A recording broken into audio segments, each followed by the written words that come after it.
자, 지금 보신 것처럼 미투 이 폭로에 대한 여러 가지 사건들이 계속해서 벌어지고 있습니다. 이 관련 소식들 짚어보도록 하겠습니다. 네, 여상원 변호사, 이용혁 건국대 교수, 이호선 숭실사이버대 교수, 김대호 연예전문기자 나오셨습니다. 안녕하십니까? 어서 오십시오. 네, 어서 오십시오. 지금 가수 김은국 씨가 지금 성폭행을 주장하고 있는 여성과 진실게임 공방이거든요. 네. 지금 정확히 어떤 상황입니까? 네, 일단은 양측 간의 입장이 첨예하게 엇갈리고 있는데요. 예. 문제 제기를 했던 이 A 씨의 주장을 먼저 소개하는 게 맞지 않나 하는 생각이 듭니다. 그래서 지난 수요일 날 이제 보도가 되기 시작을 했는데 이 보험 설계사로 일했을 당시 지인의 소개로 김은국 씨를 소개받았다고 합니다. 예.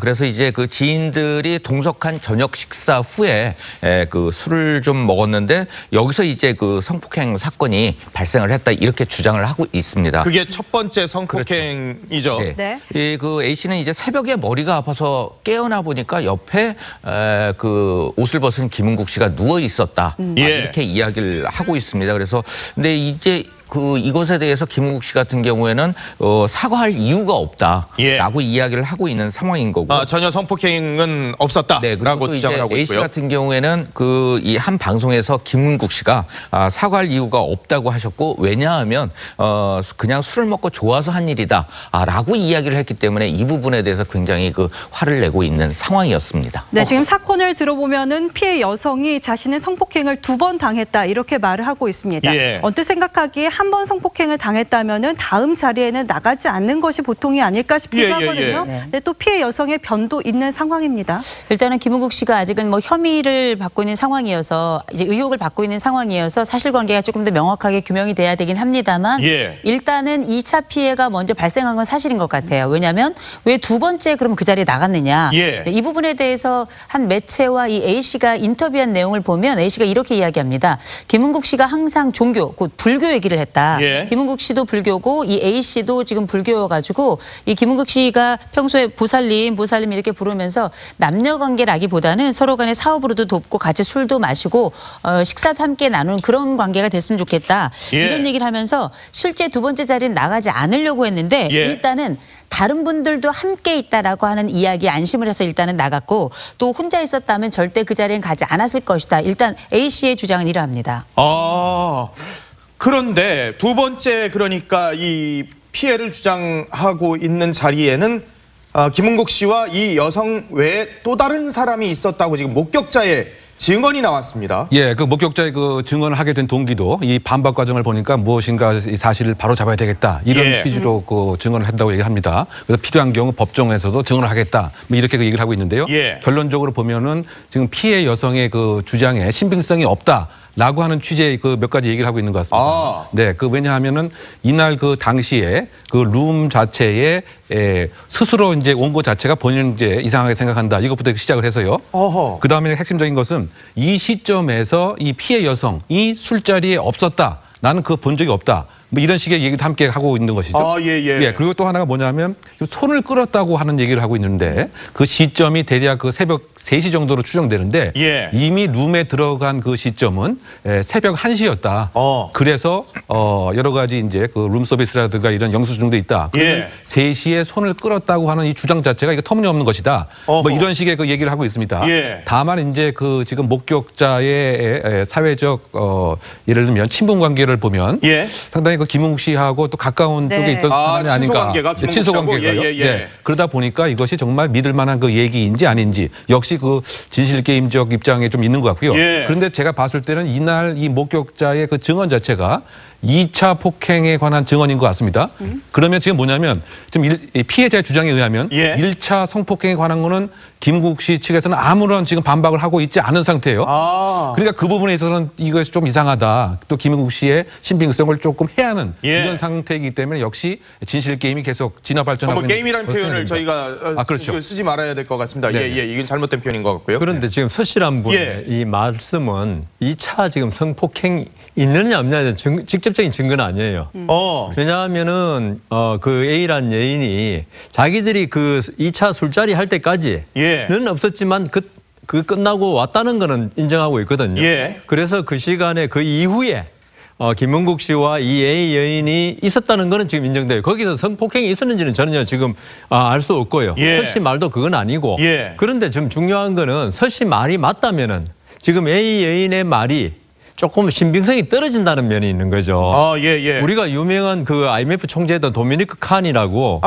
그 사람이 뉴욕에서 호텔에서 그 호텔에 일하는 여성을 갖다가 성폭행한 사실이 있었는데 완전히 성폭행으로 가다가 이 여성이 미립국했고 불법 취업했다고 밝혀지면서 완전히 전세가 역전돼 가지고 그런 기억이 있어요. 맞아요. 칸이 그냥 무사히 프랑스로 돌아간 일이 있었는데 그 정도로 우리나라가 그 정도는 아니지만 그렇다 하더라도 설 씨의 말이 맞다면 이 AN의 말이 지금 김은국 씨 주장대로 뭔가 의도를 가진 게 아니라고 의심할 만한 건 충분히 되죠. 그렇지만 아직도 2차 성폭행에 대해서 직접적인 증거는 아직은 없다.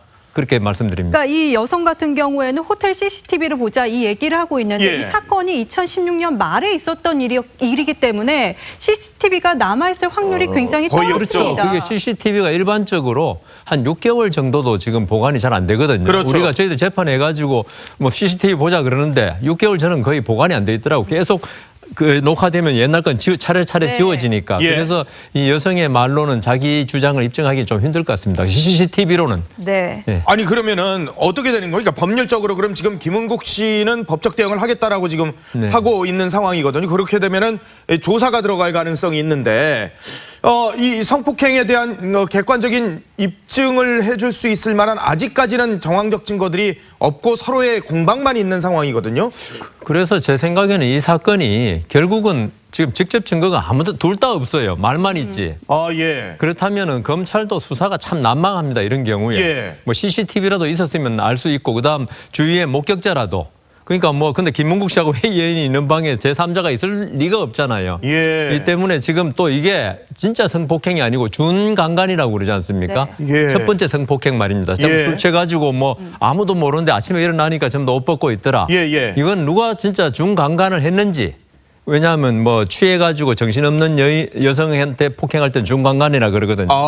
그래서 제 생각에는 이거는 지리한 공방으로 가다가 김은국 씨도 지금 무혐의가 날 가능성이 많죠. 폭행에 대해서. 법률적으로는 또 다른 증거가 나오지 않는 이상. 그리고 이 여성에 대해서도 지금 아마 김은국 씨가 고소한다면 명예훼손 이런 거 아니겠습니까?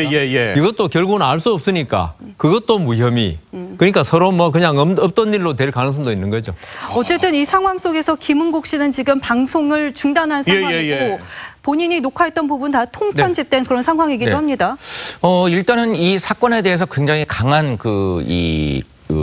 아니다, 나는 아니다라는 이야기를 하고 있습니다만 실제적인 피해를 이 김은국 씨는 입고 있는 것으로 보여집니다. 그래서 방송에서도 이 하차가 논의되고 있고 그다음에 또 일부 이제 촬영한 부분에 대해서도 통편집이 되면서 일단 이제 이 미투와 관련된 일에 대해서 이 방송사 관계자나 굉장히 껄끄러운 문제이거든요. 그렇기 때문에 이것에 대해서 시청자 입장에서도 이런 논란이 있는데 이 김은국 씨를 계속 보기도 그렇고 제작진들 같은 경우에도 김은국 씨에 대한 믿음이 있어서 이렇게 계속 끌고 가기도 그렇고 굉장히 난감한 상황이지 않나 하는 생각이 듭니다. 그런데 지금 저희가 그래픽으로 봤을 때 이렇게 공방이 있지 않습니까? 김은국 씨는 성폭행한 적이 없다. 그러니까 여성은 호텔 CCTV 그러면은 봅시다.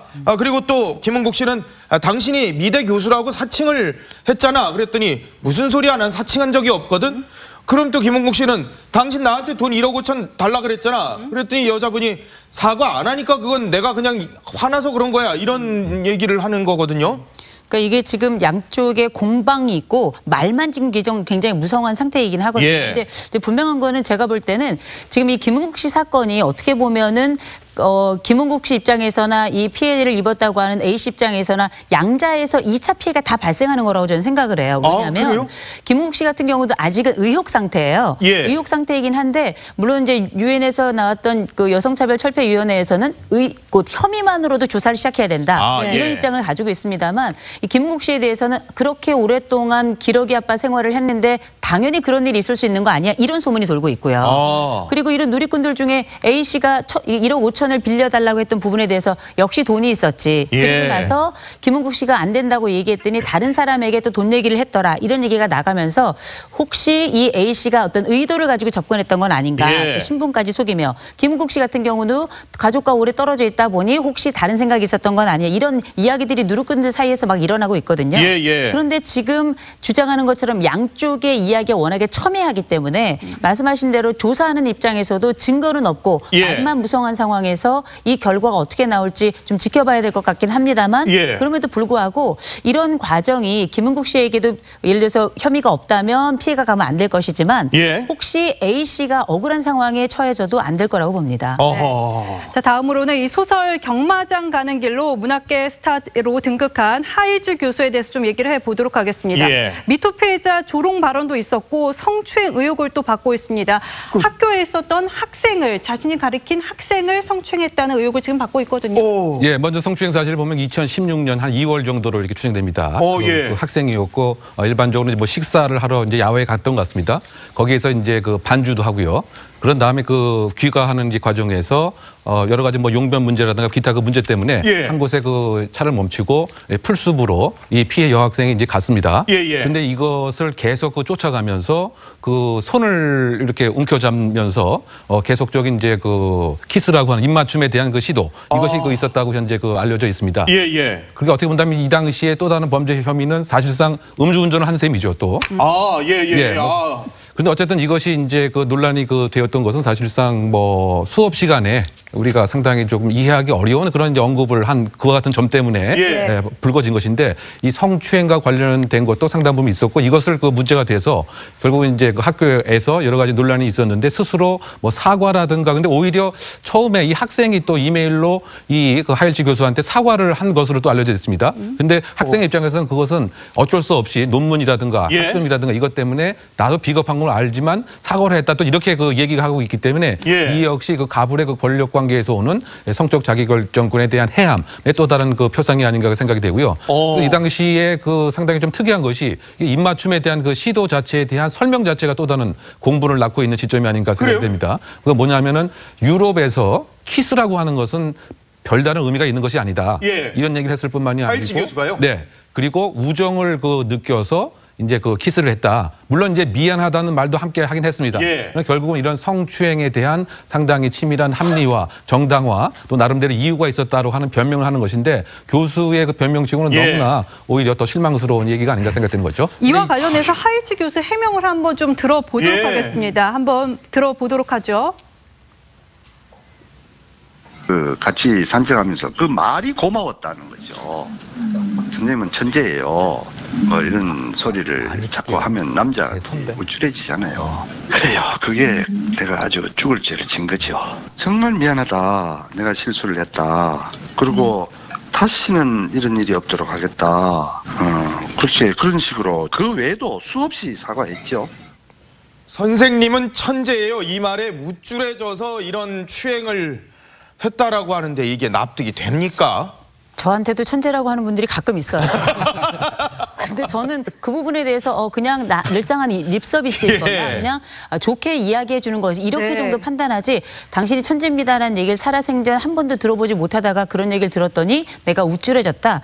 제가 볼 때는 물론 사람마다 감정 경험이 다르고 그 경험에 따른 표현이 다르기 때문에 어떻게 느꼈을지는 매우 주관적이라고 생각합니다. 그러나 이 부분이 그 다음번에 이어지는 성적인 어떤 욕구나 혹은 성적인 표현으로 이어지는 건 완전히 별개의 문제예요. 그럼요. 왜냐하면 그 관계 자체가 이를테면 오랫동안 함께 있었던 연인의 관계가 아니라 학생과 선생님의 관계잖아요. 교수와 학생 간의 관계에서 특별히 논문을 써야 되는 입장에 그리고 많은 학생들이 사실 교수님들께 뭐 이렇게 훌륭하십니다. 교수님 정말 대단하십니다. 교수님 좋아요. 이런 얘기 많이 하거든요. 그런데 이런 부분들을 성적으로 해석을 하는 거라고 저는 봐요. 그렇다면 그런 해석이 과연 교수와 제자 사이에 적절한 해석이었는가. 그리고 이 그 하일지 교수가 이야기했던 부분 중에 키스를 했는데 그거는 강제성이 아니라 키스의 급습인데 이거를 강제성이라고 해석한다면 그건 어쩔 수 없다. 이게 무슨 말인지 저는 문장을 전혀 이해를 못 하겠고요. 이거는 강제성인 겁니다. 그거는. 그리고 심지어 유럽에서는 키스를 한다고 유럽에서도 상대방이 싫어하는 키스를 하면 그건 성폭력이에요. 그리고 친구들끼리는 급습하는 키스를 하지 않습니다. 그렇죠. 그리고 있죠. 지금 우리 이 교수님이 그 판례를 안 찾아보셨을 건데 정확히 아셨네요. 대부분 판례가 이런 일이 아마 예전에도 있었어요. 그래요? 물론 미투에서 나온 건 아니지만 급습한 게 어떻게 중간에 폭행 협박이 개입했겠냐. 급습했는데 상대방이 뭐 반항할 시간도 조차도 없었는데 근데 대부분에서 이걸 폭행으로 봤습니다. 그래요? 그런 상대방이 있다는 거군요. 그런 판례가 있어요. 그러니까 이게 참 이런 경우가 예전에도 있었던 모양이에요. 미투가 옛날에도 이런 일이 있었지만 지금 이제 많이 문제됐는데 그래서 저는 그 지금 이호선 교수님 말씀에 그 대법원 판례까지 어떻게 아시냐고. 이 하일지 헌재십니다.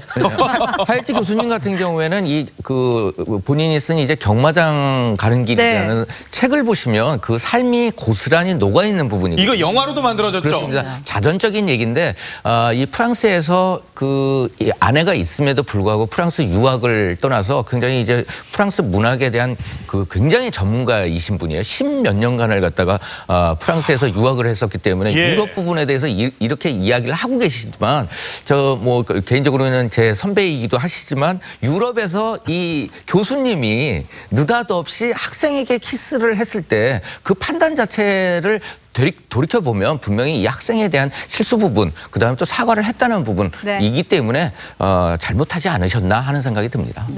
이 하일지 교수의 성폭행 의혹이 불거진 것은 바로 그 미투 피해자에 대해서 논란이 되는 말을, 조롱이 되는 말을 좀 했기 때문이기도 한데요. 지금 상황을 보시면은 그 안전지사에게 성폭행을 당했다고 주장하는 김지은 씨에 대해서 이혼녀이기 때문에 그런 일을 했을 수도 있다. 이런 식의 발언을 해서 굉장히 공분을 사고 있습니다. 이 사건과 이혼은 관련이 없거든요. 그러니까 이 강의를 듣던 이 학생 자체가 이 순간에 그 강의실을 박차고 나왔습니다. 그리고 이 녹취도 그 대중에게 공개가 된 것 같은데요. 그 내용인즉 이 몸 자체가 처녀와 이혼녀는 다르다. 이제 이런 취지로 얘기를 했습니다. 바꿔 얘기하면은 김지은 씨 자체도 무엇인가 욕망이 있는 상태에서 그 상황을 즐긴 것은 아니냐. 뭐 이런 취지의 얘기였던 거죠.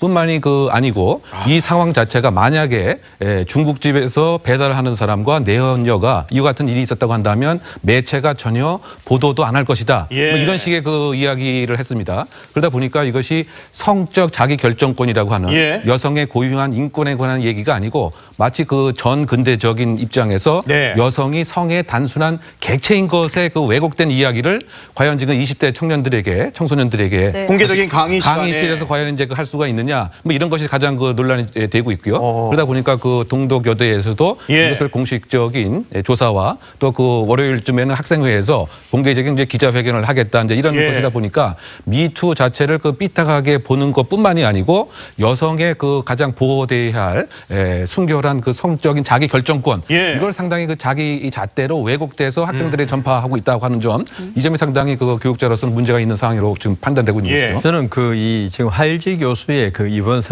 성추행이죠. 이게 그 순간에 어떤 우연한 사고가 아닌 것 같아요. 지금 이 하일지 교수의 여러 가지 그동안의 언행, 지금 우리 방송에 나타난 것만 보더라도 이분은 자기의 어떤 순간적인 욕망에 의해서 하는 걸 그렇게 죄의식을 안 느끼는 정신 세계를 가지고 있지 않느냐. 그러니까 이런 말이 나오는 것 같고요. 저는 또 기본적으로 아주 근본적인 문제점이 이혼녀하고 처녀는 다르다. 이런 말을 했다면요. 이거는 정말 잘못된 인식입니다. 왜냐하면요. 우리가 사실 옛날 가부장제 사회에서 칠거지약이니 해가지고 이혼당한 여성에 대해서 우리 조선시대는 상당히 아무리 어떤 이유로 이혼당했더라도 여자가 잘못했다. 이런 식의 조선시대의 유교적 습관이 남아있는 게 하일지 교수는 소설가고 자유로운 어떤 진보적인 생각을 가져야 될 분이 이혼녀에 대해서 어떤 차별적인 생각을 가지고 있다는 거 저는 있죠. 재판하면서 이혼당하는 여성 많이 봤잖아요. 남성들에게 문제가 많은 게 훨씬 많거든요. 그러면 지금 마치 김지은 씨가 이혼당했기 때문에 당신은 성폭행을 당해도 괜찮다 이런 식의 말로 들리는데 그게 정말 안 되는 거죠. 이혼녀가 인권도 있고 그다음 처녀하고 이혼녀하고 차이가 있습니까? 똑같은 여성으로서 인권을 가지는데 그래서 저는 하일지 교수의 다른 발언보다도 김지은 씨가 이혼녀라서 마치 성폭행의 대상이 그 어떤 비난 가능성 이런 걸 운운한 거에 대해서 정말 좀 사고방식을 고쳐야 한다. 그래, 유럽적 사고방식을 갖고 계시다는 분이. 개인적 신념으로 그렇게 생각할 수 있어요. 사람마다 생각은 자유니까. 문제는 뭐냐면 교수로서 교단에서 이런 이야기를 한다는 건 저도 교수입니다만 학생들에게도 권리가 있는 거거든요. 이 교수라는 건 기본적으로 당연히 본인의 강의를 준비하고 이걸 전달하는 과정에 있어서 몇 가지 원칙들이 있는데 그중에 하나가 그 가르치는 자의 이제 품위에 관련된 이야기가 있습니다. 네. 이 부분은 이 품이라는 건 혼자 거룩한 척하고 뭐 대단한 척이 아니라 학생들에게 어떻게 적절한 방식으로 전달할 것인가. 그 전달의 방식이 학생들에게 충격을 주거나 아니면 교육 이외의 것을 통해서 학생들에게 무리수를 가져온다든지 이런 것들은 비교육적이라고 판단을 하는 거예요. 근데 이번에 이혼녀의 욕망에 관련된 발언이라든지 아니면은 뭐 그 김지은 씨가 뭐 결혼 안전지사가 결혼을 해준다 그랬으면은 폭로하지 않았을 것이다. 이런 식의 것은 개인적인 생각일 수는 있겠으나 이게 예를 들어서 이런 의견도 있는데 양쪽에 한번 토론을 해보자. 이렇게 말을 했다면 학생들이 토론을 통해 가지고 어떤 모종의 결론에 도달했을 거예요. 그게 아니라 일방적으로 전달을 했고 하일지 교수 이야기를 따르자면 전체 맥락은 그게 아니었다고 하는데 그 수업을 들었던 학생들은 그 맥락을 다 들었던 학생들이거든요. 그렇다면 그 맥락에서 그 단어만 딱 혹은 그 문장만 딱 뽑아와가지고 문제있다 이렇게 이야기했을 가능성은 저는 대단히 낮다고 생각합니다. 그리고 또 이제 그 문학을 전공한 사람들 사이에서도 과연 그 이 문학을 이야기하고 그다음에 소설 창작에 관해서 이야기를 하면서 과연 사회적인 문제에 대해서 문학적인 판단이나 아니면 재단이 가능한가. 그러니까 만약에 뭐 차탈의 부인의 사랑이라든가 아니면 문학적인 텍스트에 관련된 부분에 대해서 하일지 교수가 자신의 생각을 충분히 뭐 필요할 수는 있잖아요. 전문가로서, 교수로서. 사회적인 사건에 대해서 그거를 어떤 텍스트화 삼아서 이걸 이야기하는 부분에 있어서는 굉장히 도덕적인 부분이나 그런 부분이 좀 불필요하지 않았나 이런 비판도 나오고. 자, 또 다른 또 성폭행 혐의를 받고 있죠. 연극 연출가 이윤택 씨. 오늘 오전에 경찰 소환조사를 출석했습니다. 영상을 좀 보도록 하겠습니다. 먼저 피해 당사자분들에게 진심으로 사죄드리겠습니다. 사실 여부는 경찰 조사에 성실하게만은 정직하겠습니다. 피해자들은 강제적인 성폭력을 당했다라고 주장을 하는 거잖아요. 그 사실 여부는 경찰 조사를 통해서 밝히도록 하겠습니다. 본인이 생각하시기에 좀 피해자는 몇 분 정도 되는 것 같으신지? 잘 모르겠습니다. 기억나는 분들이 없으신가요? 지금 저는 누가 했는지도 지금 저는 모르고 있습니다. 아니 본인이 생각하시기에 피해자가 몇 명인지도 지금 모르겠다는 거 아니겠습니까? 그리고 누가 신고를 했는지도 모를 정도의 상황이라는 거. 저걸 저 대답을 어떻게 읽어야 됩니까, 우리가? 그러니까 그 공감력이 전혀 없었다라고 하는 얘기죠. 그 상대방이 겪어야 할 그 아픔이라든가 심지어 그 임신과 낙태까지 이루어지고 또 어머니와 함께 찾아가서 항의도 했습니다. 이게 상당히 그 충격적이고 어떤 면에서 가학적인데 이것이 부지기수이기 때문에 나는 피해자가 몇 명인지 모른다. 이런 식의 그 얘기를 한 것 같습니다. 그 어떤 측면에서 보면 1차 2월 19일 날 기자회견에 했던 내용과 사실 맥을 같다. 왜냐하면 그때에도 일정한 더러운 관행 때문에 이랬다라고 이제 문학적으로 표현했지만 관행이라고 했던 얘기죠. 즉 이것이 늘 있는 일상생활의 그 하나이고 굳이 그 뭐 비난 가능성이 있거나 비행으로 이렇게 평가받는 것이 아니었기 때문에 늘 하나의 그 소소한 일이었다라고 하는 얘기가 결국은 피해자가 몇 명인지 모르겠다 이렇게 얘기를 한 것 같습니다. 또 어쨌든 그럼에도 불구하고 공식 수사기관에서는 전국 방방곡곡을 들면서 16명에 대해서 고소인 그 조서를 다 받았습니다. 16명을 그러니까 경찰에서 다 지금 확보를 했다는 거예요? 네, 그렇습니다. 그 시점도 이제 무려 20년 정도 됩니다. 1999년부터 그 최근에 그 이르기까지. 그러니까 상당 부분 이제 꼼꼼한 뭐 구정이 좀 있었던 것 같고요. 행동 패턴도 상당 부분 특정되어지지 않았을까. 예를 들면 뭐 안마라든가 뭐 일정한 그 신체 특정 부위에 대한 마찰이라든가 뭐 이런 것에 대해서 오늘 수사의 초점, 즉 결국은 상습성이 있었느냐, 이것이 그 위협과 협박이었느냐 이 부분을 맞추어서 수사를 할 예정이 아닌가 생각됩니다. 근데 저기 이윤택 씨의 저 발언을 들어보니까 본인에 대한 어떤 그 성적인 행위에 대한 관념이 되게 좀 형성이 좀 잘못되어 있는 것 같다. 왜냐하면 우리가 그 우리 할머니들이 미국 이민 가가지고 어린애들 그 성기를 만지면서 참 고추 귀엽다고 그러지 않습니까? 그거하고 같은 생각을 하시는 것 같아요. 이게 어떤 문화의 차이, 그리고 젊은 세대와 지금 나이 든 세대의 어떤 성에 대한 인식의 차이, 이게 대해서 지금 이윤택 씨는 아주 옛날 어르신들 생각, 이거가 아닌가. 그러니까 자기 생애가 별거 아니다. 근데 이런 행위에 대한 판단 기준은 건전한 상식을 가진 제3자가 판단해야 되거든요. 그러니까 이윤택 씨 말은 자기 기준에서는 별거 아닌 걸 가지고 왜 그런지 모르겠다. 아니, 그래도 옛날 어르신들도 그런 분들이 어디 있어요? 그러니까 거의 없는데 지금 그 이윤택 씨 같은 경우는 아까 우리 이 교수님 말씀하신 대로 그 워낙 이게 그냥 일반적 관례로 생각하니까 이걸 뭐 이 정도로 가지고 왜 그러지라고 지금 생각하시는 면이 드러나고 있습니다. 당황스러운 상황. 그런데 보면은 그동안 이윤택 감독은 성추행은 인정은 했지만 성폭행은 없었다는 입장을 계속해서 이어왔는데요. 이윤택 씨의 발언을 좀 듣고 이어가겠습니다. 연습이라기보다는 우리가 어떤 일을 당할 때 최선을 다해서 준비를 하지 않겠습니까? 그 준비 과정을 리허설이다, 연습이다 이렇게 왜곡되게 말한 것 같습니다. 내용을 준비한 게 아니라 표정을 연습하셨다는 의혹이. 그렇지 않습니다. 저보고 진심으로 말해야 된다. 진실로 말해야 된다라는 이야기였습니다.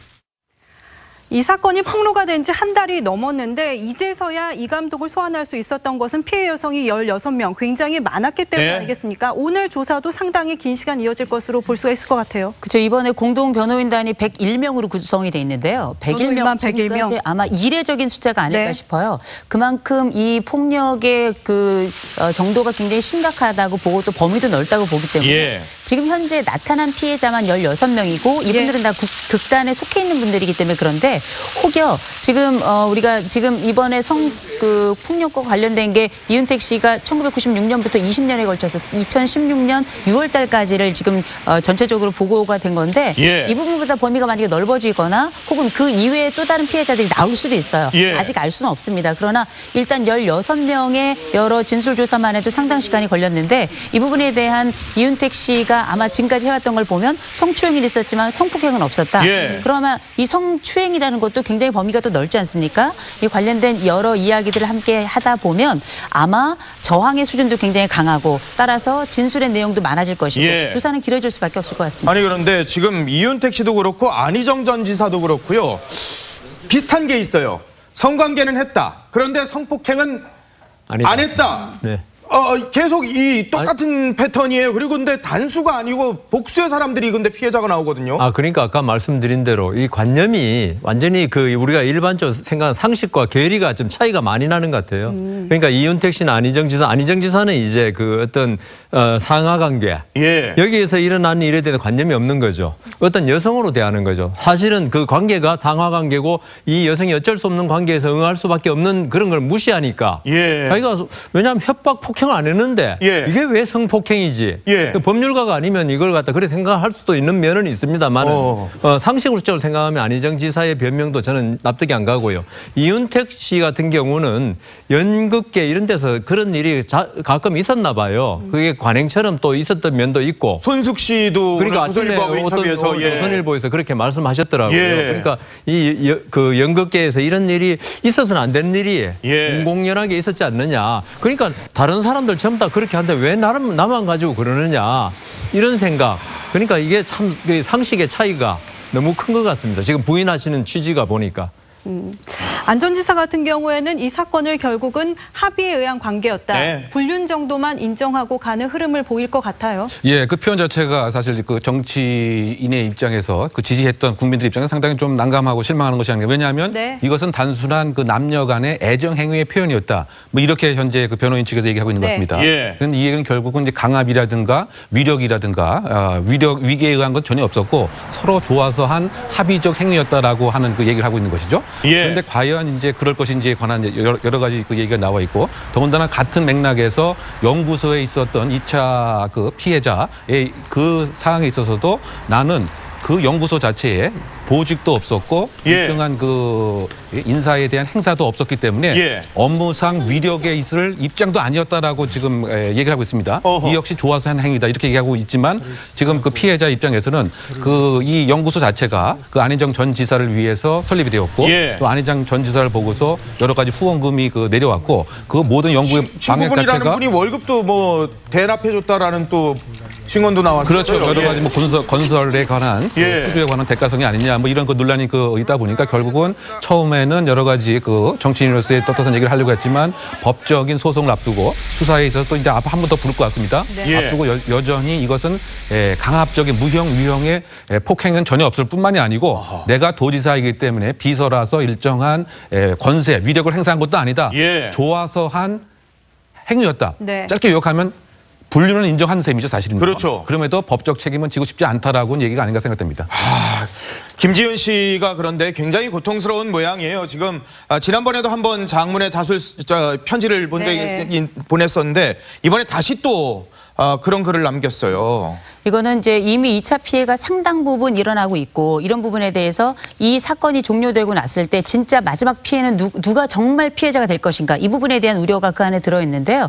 지금 뭐 여러 미투 관련된 사건들이 터지고 있는데 제가 제일 말씀드리고 싶은 건 뭐냐면 사법적 처리를 통해 가지고 유죄 판결이 난다고 해서 그것만이 죄겠냐는 거예요. 실제 우리가 사법적으로 어떤 판결이 나지 않는다 하더라도 사실상의 피해 사실은 남아있는 거거든요. 이런 부분에 있어서 실제 피해 사실에 대해서 이 사회가 어떤 식으로 그 시선을 지속적으로 유지할 것인가 이거 굉장히 중요할 거고요. 이런 시점에 김지은 씨는 두 번째 편지를 통해서 사회적인 호소를 하고 있는 게 아닌가 그런 생각이 듭니다. 그런데 하나만 말씀드리면요. 안희정 지사의 저 발언이 있죠. 상당히 저는 문제있다고 보는 게 어떤 거요? 그러니까 합의한 성행이었다. 네. 그렇다 하더라도 있죠. 안희정 전 지사의 변호인 측에서 그러니까 그게 다 맞다 하더라도 사실 미국에서 치팅이라고 그러지 않습니까?